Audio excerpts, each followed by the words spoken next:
அப்போ கண்டிப்பா ஏதோ பிரச்சனை இருக்கு. பேசாம போலீஸ்ல மாட்டி விடலாமா? ஏதாவது ஒன்று பண்ணணும்.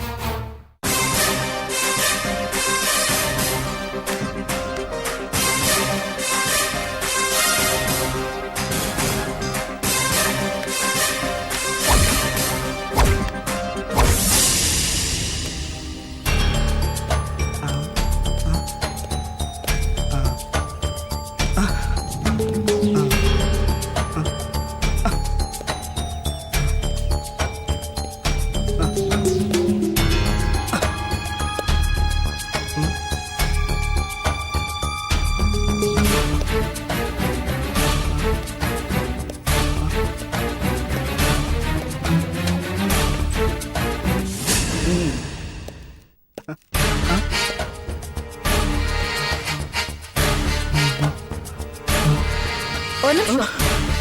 யாரை பார்க்க வந்தீங்க? திலகாவை பார்க்க வந்தீங்களா? இல்ல, அது வந்து திலகா அண்ணி முகம் கழுவிட்டு இருக்க. என்னங்க போகுது தெரியலையே. அருண் வந்திருக்காரு.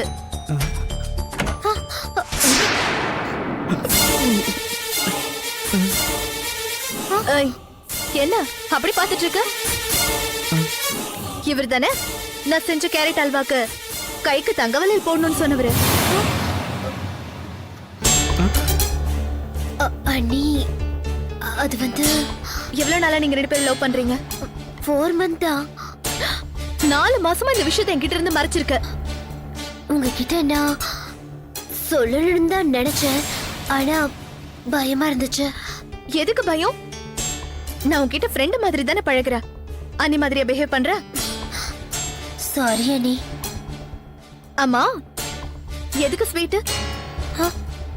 அது எனக்கு பார்த்த பொண்ணு வீட்டுல பெருசு ஒண்ணு மண்டையை போட்டுருச்சு. அநேகமா கல்யாணம் நின்றுன்னு நினைக்கிறேன். அதான் திலகாவுக்கு ஸ்வீட் கொடுத்துட்டு போலான்னு வந்தேன். அடப்பாவி, ஒருத்தர் சாவு கூட சந்தோஷமா இருக்கா உனக்கு? சரி சரி, ஸ்வீட் இவளுக்கு மட்டுமா? எங்களுக்குலாம் இல்லையா? உங்களுக்கு இல்லாமையா? ஐயோ, உங்க அண்ணன் டே. திலகாவோட அண்ணா வந்துட்டார். நான் இருந்த பிரச்சனை, நான் வரேன். நீங்க ரொம்ப நல்லவங்களா இருக்கீங்க. இந்தாங்க ஸ்வீட் சாப்பிடுங்க. ரொம்ப தேங்க்ஸ்ங்க. நான் வரேன். திலகா பை.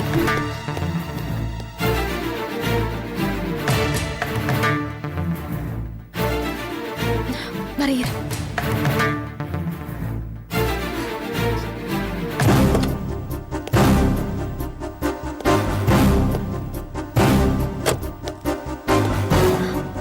என்னங்க, இந்தாங்க ஸ்வீட் எடுத்துக்கோங்க. என்ன ஸ்வீட் எல்லாம் தர? திலகா ஒரு குட் நியூஸ் சொல்லிருக்கா. என்ன, எக்ஸாம் ரிசல்ட் வந்துருச்சா? இல்லங்க, அவ மேரேஜ் விஷயம். மேரேஜா?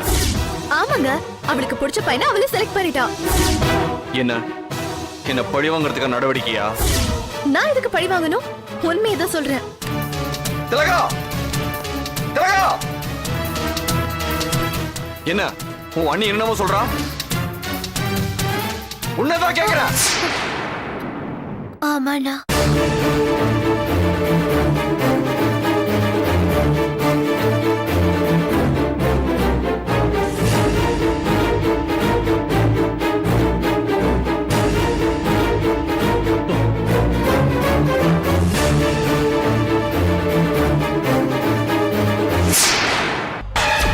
அண்ணி, என்ன நீ?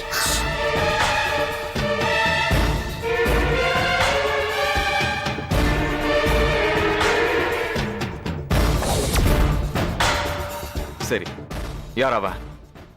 ஃபோன் நம்பர் என்ன? அந்த பையன் பக்கத்து வீட்டு பையன்தான். அவனை கூப்பிட சொல்லட்டுமா? கூப்பிட சொல்லு, கூப்பிட சொல்லு. ஜெனிஃபர் உனக்கு எப்படி தெரியும்?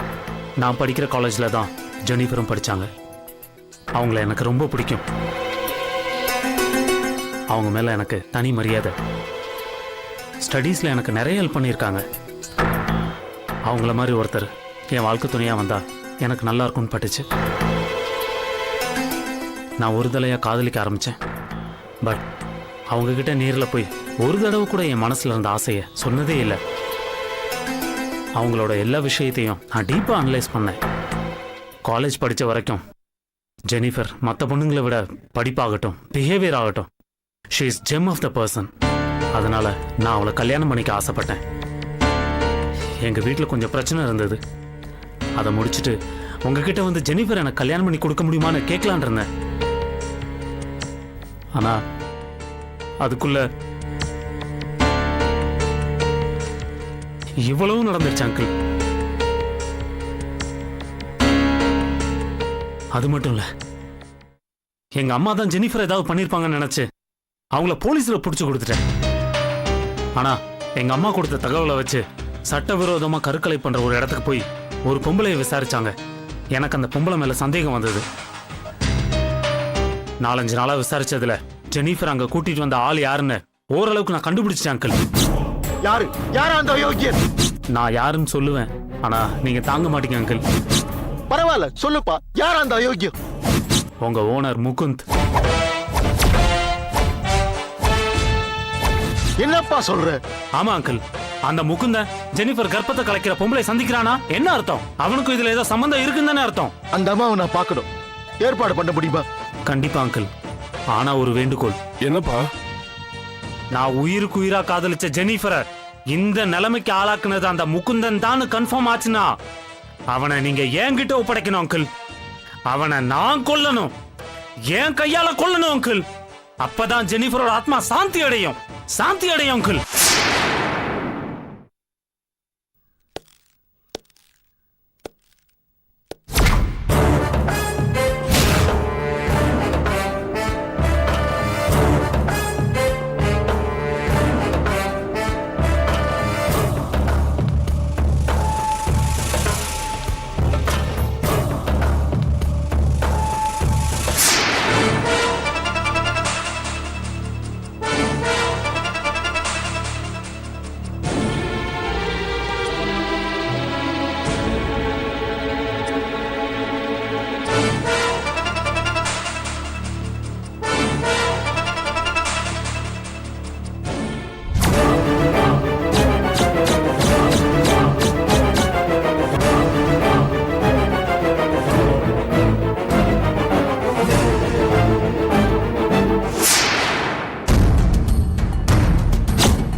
Yeah, we don't want to do anything to scare your children. That's the last thing we want to do. We don't want to scare anybody.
If you enjoyed this video, kindly like, share, comment, and for further our interesting videos, subscribe our channel below.